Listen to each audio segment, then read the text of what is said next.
За сайн байцгаана уу шинэ бичлэгтэй тавтай морил. За өнөөдөр тантай ямар ч харилцаа холбоогүй байгаа тэр хүн таны талаар ямар бодол мэдрэмжтэй байна вэ? Ер нь яагаад тань руу холбоо барихгүй байгаа? Тэр хүний дараагийн хийх алхам нь юу байж болох вэ? Эцэст нь тань руу эргэж холбоо барих уугүй юу гэдгийг харъя. Тэгээд энд байгаа 3 картан дээрх зургийн аль зураг нь таны нүдэнд хамгийн их тусаж байна? Тэр картаа сонгоорой. Зургийг ойроос харуулъя.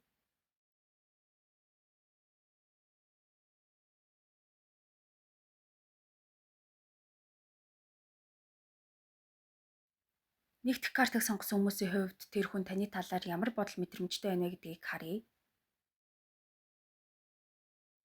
За тэр хүний хувьд одоогоор таг гацчихсан бодит байдлаас холдоод тасарчсан явж байгаа байж магадгүй. Яг яах ёстой ч юм бүү мэд гэмээр бодол дотор айгүй эмх замбраагүй байдалтай байгаа дах шиг байна. Тэр хүний сэтгэл нь нэг л хүндүүртэй, дотор нь юу ч юм байна. Дотроо л хамаг юмаа нуугаад би яасан ч арчаагүй юм бтэ. Ингээд яаж чадахгүй яваал байдаг гээд байгаа байж бас магадгүй. Юу бодож санаж байгаагаа хэлээд сэтгэлээ нэмэр байлаач. Дахиад шархлахаас айгаад ахыг үгүйсэхгүй. Танд ямар нэг юм хэлэх юмсан гэж бодоод байгаа ч гэсэн юу ч хэлэх юм блэ дээ гээд байгаа байж бас магадгүй. Гэтэл танд юу ч хэлж чадахгүй байгаадаа бол харамсаад байна. Би тэгэх хэстэй болов, ингэх хэстэй болов гэд юм бодоод бодоходохтой хэтрүүлж бодоод яг нэг тодорхой шийдэлд хүрч чадахгүй байна. Бас тэгээд нэг л гонсгор урам угарсан янзтай байж магадгүй. Надад ер нь тэг хэрэг байсан уу үгүй юу гэдээ байгаа байж болох юм. За зарим нь бүр энэ харилцааны талаар бодхоос ч залхаж байгаа байж магадгүй. Тантай удаан хугацаанд хамт байсан ч гэсэн юу ч өөрчлөгдөг юм шиг санагдаад тэгжиж болох талтай.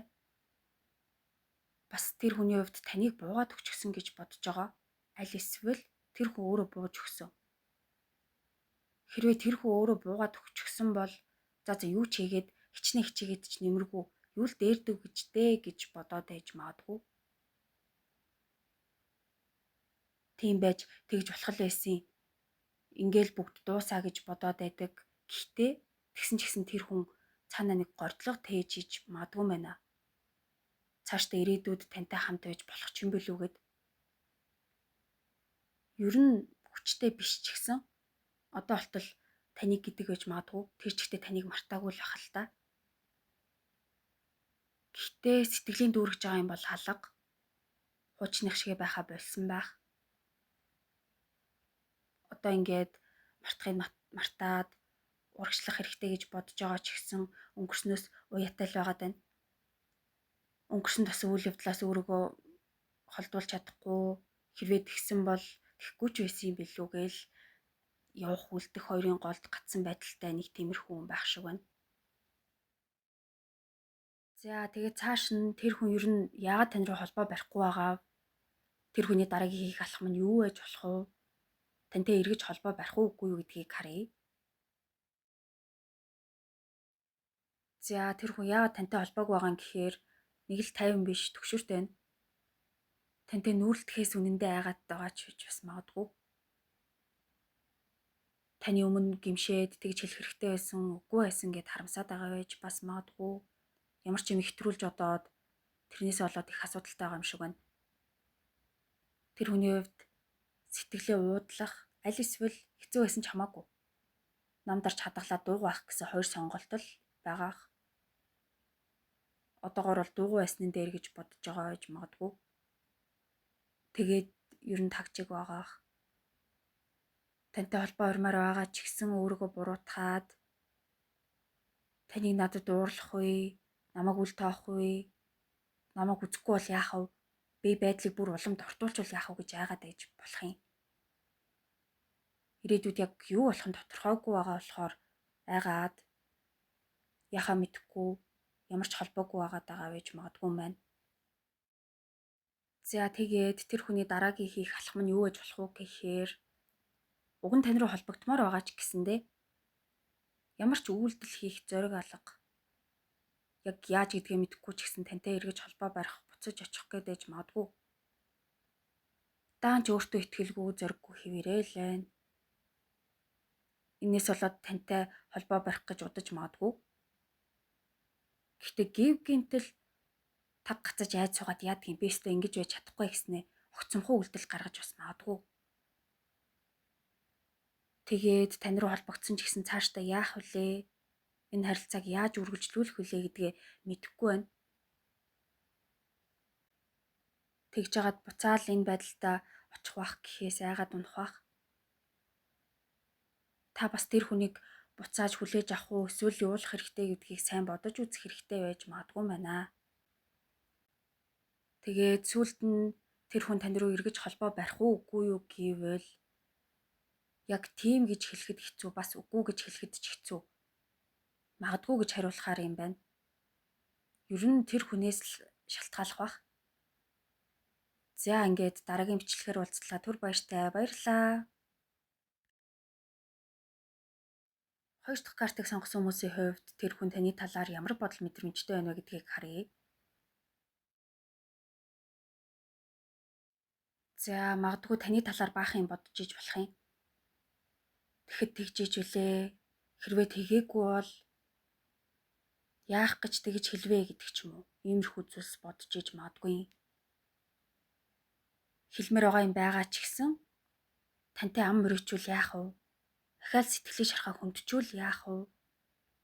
Бас би нэг тийм тэнэг харагдчих бах, эвгүй байдалд орох бах гэж бодоод байгаа байж магад. Ер нь би чи гэсэн хэрүүл болохгүй гэхээс үл тоогдохоос, эвгүй байдалд орохоос нэлээд айгаад ах шиг байна. Болж игэл зүгээр л 50 амгалан баймаар байгаах. Ингээд толгой дотроо л олон юм бодоод хэлэх зүйлээ хадгалаад яваад байгаа болохоос биш бодит байдал дээр хэлэх гээд үнэндээ юу ч хэлж чадахгүй. Айгу бол би шал дими буруу юм яриад унана. Тэгж жагаад намайг улам цаашаа түлхэхгүй л яана. Тим юм чин зүгээр л дуугай гэж бодож иж болох талтай. Бас таны гаргах хариу үйлдэлээс айгаад ичиж зовоод гимшээд ээжж болох юм. За тэгээд тэрнээс гадна өнгөрснийг эргэж хараад энэ хүртэл ямар байлаа? Би үнэхээр хангалттай байсан уу? Эсвэл ямар ч хэрэггүй байсан уу гэдэг тухай бодож иж магадгүй. Бас сэтгэл нь шаналаад хүндүртэй хэвээрээ байж болох ч гэсэн бүр урдих шигэ шаналж харамсгаа болж эхэлсэн байх. Энэ чигээр ингээл гуниглаад байна гэж юу ах вэ? Бүр бүх юм сүрээд дуусчихсан байгаа ч биш гэж бодож иж болно. Ер нь тэр хүний хувьд эхэлж танд юу ч хэлэх сонирхол алгаа. Та хоёр холбоо тасраад нилээн хугацаа өнгөрсөн болохоор тэгж байгаа. Аль эсвэл нөхцөл байдал жаахан тавгүй хэвээрээ байгаад байгаа учраас яг яах ёстой вэ, хайчих вэ гэж эргэлзээд дуугуулъя гэж бодоод байгаа. Уг нь одоо ч гэсэн тантай нэг тийм сэтгэл зүрхээрээ холбоотой байгаа ч юм шиг санагддсан юм шиг байна. За дараа нь тэр хүн ер нь яагаад тань руу холбоо барихгүй байгаа? Тэр хүний дараагийн хийх алхам нь юу байж болох вэ? Тантай эргэж холбоо барих уугүй юу гэдгийг харъя. За тэр хүн яагаад холбоогүй байгаа вэ гэхээр ер нь шийдчихсэн байж магадгүй. Зүгээр л танаас зайтай байсан дээр гэж бодож иж магадгүй. Тэр хүний хувьд ярихтай гэж бодсон зүйлтэйг нүүрлэхэд бэлэн биш байна. Ярихтай ч гэлтгүй юутай ч нүүрлэхэд бэлэн биш. Тийм болохоор хүнд байдалд орохгүй гэж хичээж ах шиг байна. Тантай эргээд холбоо барих юм бол дараа нь болох үйл явдлаас гарах үр дагавраас нь имиж иж магадгүй. Зарим хүмүүс нь худлаа хэлсэн гэдгээ нуугаад тэгээд байгаа байж болох юм. Аль эсвэл хитрхи их сэтгэл хөдлөлтөд автаад янз бүрийн үг үйлдэл гарахгүй юмсан гэж хүсэж иж магадгүй. Тийм болохоор шал өөр зүйлд анхаарад яваад байгаа байж магадгүй. Хичнээн тантай холбоотой байгаа юм шиг санагддаг ч гэсэн өөр тийшээ зам шулуутсан нь ер нь зөв байх гэж бодож иж магадгүй байна. За тэгээд тэр хүний дараагийн хийх алхам юу байж болох вэ гэвэл ингээд харах юм бол ямар ч үйлдэл хийхгүй байж магадгүй. Угаасаа өнгөрсөн найдвар бараг л байхгүй бах, танд жигдэх бах гэд юу ч хийхгүй байж магадгүй. Яг юу юм байгаа нэг л юмнаас эмээгээ салахгүй байна. Уг нь тантай холбоо бариад алдаага засах боломж байгаа ч гэсэндээ тэрхүү өөрөө л үгүй би өстой тэхгүй чадахгүй үнэн хэлэхгүй тэгвэл өстой баларна гэж цаарахлаад ах шиг байна. Зарим нь бас жаахан их зантай ч юм уу тэгнэ гэж юу эсэ гэдэж магадгүй. Ер нь тэр хүн хүл толгой нь олдохгүй замбраагүй байдалд байгаа учраас нэг их зүйл хүлээх хэрэггүй ч ээж болох юм байна. Тэгээд сүүлд нь тэр хүн тань руу эргэж холбоо барих уугүй юу гэвэл яг яах нь мэддэхгүй яах гээд байгаа нь тодорхойгүй байдалтай байгаад л байна. Одоохондоо бол үгүй. Харин тэгж жагаад арай нэг ухаан орж тайвшраад хэсэг хугацааны дараа бол холбоо барьж магадгүй гэж хэлэхээр байна. За ингээд дараагийн бичлэгээр уулзлаа. Түр баяртай баярлаа. 3 дахь картыг сонгосон хүмүүсийн хувьд тэр хүн таны талаар ямар бодол мэдрэмжтэй байна вэ гэдгийг харъя. За тэр хүний хувьд бодол санаагаа зэгцлээд 50 байхыг хичээж байгаа бах. Нэг их олон юм бодохгүй байхыг хичээж байгаа байж бас магадгүй. Болж өнгөрсөн урд нь байсан зүйлсийг эргэж хараад төсөөлж бодоод байгаа бах. Таны тухай бодоод болоод л байна. Юу ч хийсэн одоо намайг авч хэлэлцэхгүй ах уу гэдэг байгаа байж магадгүй. Ер нь юу болоод байгаа юм? Яах ёстой юм? Тэрийг өөрөө ч мэдэхгүй манараад ах шиг байна. Яг юу болоод байгаа вэ? Тэр болгоныг ойлгох гээд үзээд л байна. Таныг үгүйсгээд муугар бодоогүй ч гэсэн тэр хүний дотор нэг л хүнд орхисон дарамт мэдрэгдсэн зүйл байж магадгүй. Ерөнхийдөө бол харамссан янзтай өнгөрснөөс үлдсэн сэтгэлийн шарахтай байгаа байж магадгүй. Хэдий тийм ч гэсэн сэтгэлийн шархаа хүндлэгүй итгэх юмсан л гэж бодож байна. Яг бүр мөсөн шууд зүгээр болчихгүй ч гэсэн баг багаар дээр явж байна. Бас энэс гадна тэр хүний дотрыг гэрэлтүүлдэг тантай холбоотой ямар нэг зүйл байдгийн юм шиг байна. Тэрийг одоо болтол марталгүй бодоод л байдаг байж магадгүй харагдаж байна. За тэгээд цааш нь тэр хүн ер нь яагаад тань руу холбоо барихгүй байгаа? Тэр хүний дараагийн хийх алхам нь юу байж болох вэ? Тантай эргэж холбоо барих уугүй юу гэдгийг харъя. За тэр хүн яагаад холбоогүй байгаа вэ гэхээр ер нь бол зүгээр л дуугүй алга болснон дээр би төтэй гэж бодоод байгаа юм шиг байна.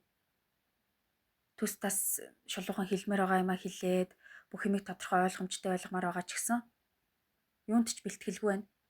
Хэлж ярих зориг алга. Үгүй яг уу хэлүүл хэлж болох ч гэсэн зүгээр л чимээг байснан дээр гэж бодоод тэндээ таг гацаад хараад зогсоод байна. Бас юм болгоныг хэтэрхий их ургуулж бодоод эргэлзээд байгаа. Аль эсвэл ямар ч зөв цаг гэдэг юм алга байхад л би холбоо барих яг зөв цагийг л хүлээж ийн гэд суугаад байгаа байж магадгүй. Хэрвээ тантай эргээд холбогдох юм бол зөндөө олон юм засч залруулах, тайлбарлах хэрэгтэй болно. Тийм учраас тэрнээс бас цугтаагаад байж магадгүй юм байна. За тэгээд тэр хүний дараагийн хийх алхам юу гэж магадгүй гэхээр эргэлзээний донд гацаад ямар нэг юм хиймээр байгаа ч гэсэн таны хариу үйлдэл ямар байх бол гэж бодоод юу ч хийж чадахгүй байна. Бас намайг юу гэж хүлээж авах бол гэж хараад ойрын хугацаанд бол ямар ч үйлдэл гаргахгүй. Гаргах сонирхолгүй гэхээсээ илүү гаргаж чадахгүй. Бас харилцаа цаашдаа удаан хугацаанд үргэлжлэхгүй авах гэж санаа зовоод ямар нэг алхам хийхгүй байж магадгүй. Эсвэл эргэж холбогдоод ч нэмэргүй авах гэдэж магадгүй. Гэхдээ өөрөө чимээгүй байхасаа залхаад ямар ч үйлдэл хийхгүй байгаадаа бас харамсаад би ингээл яагаад байж болохгүй юмсан гэд унах юм шиг л байна. Тань руу яг ингээл мессеж бичиж байгаа л болиол шууд арилгаад хайчдаг ч юм уу. Нэг тиймэрхүү л байдалтай байх бах. Сүүлд нь тэр хүн тань руу эргэж холбоо барих уугүй юу гэвэл үгүй. Одоо бол тэр хүн танаас нэг л хол зайтай байгаад байна. За ингээд дараагийн бичлэгээр уулзлаа. Түр баяртай баярлаа.